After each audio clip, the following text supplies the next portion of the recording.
안녕하세요. 배주인 대리입니다. 안녕하세요. 김민영 대리입니다. 대리님, 지난번에 세금생에서 뵀었는데 다시 몰모써러 오셨군요. 네, 몰모써로 다시 뵈니까 뭔가 익숙한 느낌이네요. 믿고 오시는 서민금융 척척박사 주인 대리님이시죠? 아이, 아닙니다. 오늘은 어떤 주제로 이야기를 나눠볼까요? 지난번부터 몰모써 편지? 그런 게 있다고 알고 있는데 이번에는 없나요? 아, 이게 뭐지? 대리님, 연기는 하지 마세요. 자, 그러면 편지 한번 읽어볼까요? 안녕하세요. 이런 경우에는 어떻게 해야 할지 막막합니다. 실은 저는 생활이 많이 어렵습니다. 작은 생계비도 걱정을 할 만큼이요. 그래서 대출도 이것저것 알아봤지만 이미 기존 대출도 있고 소득이 많지 않아 쉽지 않네요. 그렇다고 사채 같은 거를 쓰기에는 너무 무섭습니다. 지금 당장 급한 금액만 대출이 되었으면 좋겠는데 이럴 때 지원받을 수 있는 제도는 없나요?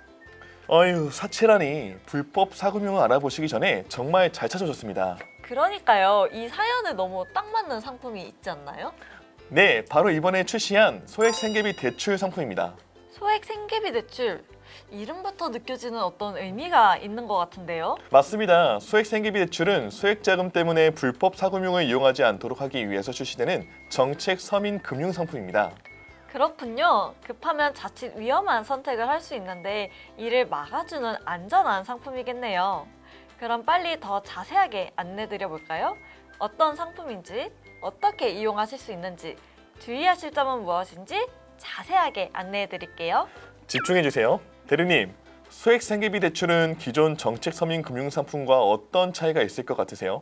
소액 생계비 대출이니까 몰모써 편지의 사연자분처럼 소액 자금이 필요하지만 일반 대출이 어려우신 분들에게도 좀 확대 적용되지 않을까요?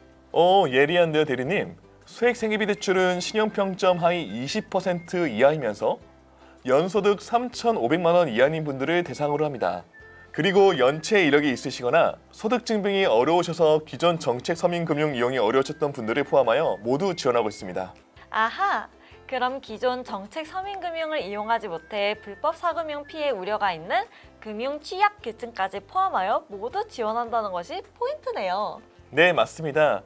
대면 상담을 통해 상환 계획, 상환 의지 등을 확인하여 당일 대출 진행이 이루어집니다. 당일 대출 실행, 소액 때문에 걱정이 많으셨다면 정말 좋은 정책 서민금융 상품이겠네요. 그렇습니다. 말씀 주신 것처럼 소액 생계비가 필요하실 때 이용하실 수 있는 정책 서민 금융 상품이기에 소액 생계비 용도로만 최초 50만 원 대출, 성시 상환 시 추가 50만 원 대출, 총 100만 원 이내로 대출을 받으실 수 있습니다. 가장 중요한 금리는 그럼 어떻게 되나요? 금리는 연 15.9%부터 시작합니다. 15.9%부터 시작이요? 그럼 혹시 금리가 인하될 수도 있는 건가요? 역시 대리님, 척하면 척 통하시는군요. 성실하게 상환했을 시 6개월마다 금리는 3%포인트가 인하됩니다. 아, 그럼 6개월 성실 상환 시에는 연금리가 12.9%, 1년 성실하게 상환했을 시에는 9.9%까지 인하되는군요. 맞습니다. 최저금리는 연 9.9%로 이용 가능하나 금융교육을 이수할 경우에는 0.5%포인트 추가 인하되어 최저 금리로는 연 9.4%로 이용하실 수 있습니다. 혹시 그럼 조금 더 쉽게 예시를 들어서 설명해 주실 수도 있나요, 대리님? 네, 50만 원 대출한다면 금융교육을 이수할 경우 최초 월 이자 부담률은 6,416원 수준이라고 생각하시면 됩니다. 게다가 이자 성실 납부 6개월마다 두 차례에 걸쳐 금리가 3%포인트씩 인하된다고 말씀드렸잖아요. 이렇게 계산하면 월이자 부담은 6개월 후 5,166원, 추가 6개월 3,916원 수준이 되는 겁니다. 그럼 최초 100만 원 대출 시에는 최초 월 이자 부담이 12,833원, 최종 이자 부담액은 7,833원으로 이용이 가능한 거네요. 만기는 그럼 1년인가요? 네, 1년 만기에 만기 일시상환 방식으로 중도상환 수수료는 없습니다. 다만 성시상환 시 대출자가 신청을 하면 최장 5년 이내에서 만기를 연장하실 수 있고 이때 금리는 만기 연장 시 금리가 적용됩니다.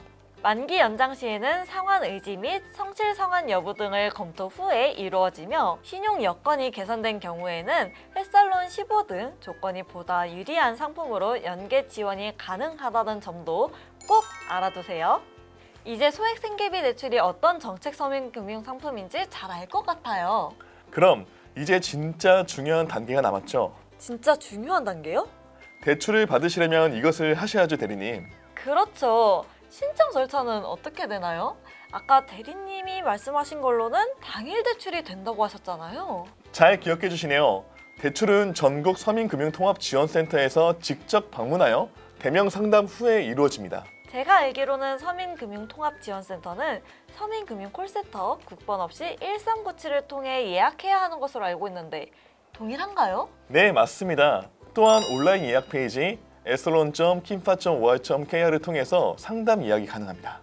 근데 굳이 꼭 대면 상담으로만 진행해야 하나요? 이전에도 말씀드렸듯 상환 계획이나 상환 의지 등을 확인하여 대출이 이루어지기 때문에 대면 상담을 통해 진행됩니다. 또한 대면 상담 시 상황에 따라 채무 조정, 고용 및 복지 지원 등 다양한 자활 지원 프로그램 연계가 가능하기에 상담 예약을 하시고 서민금융통합지원센터에서 상담 받아보시길 바라겠습니다.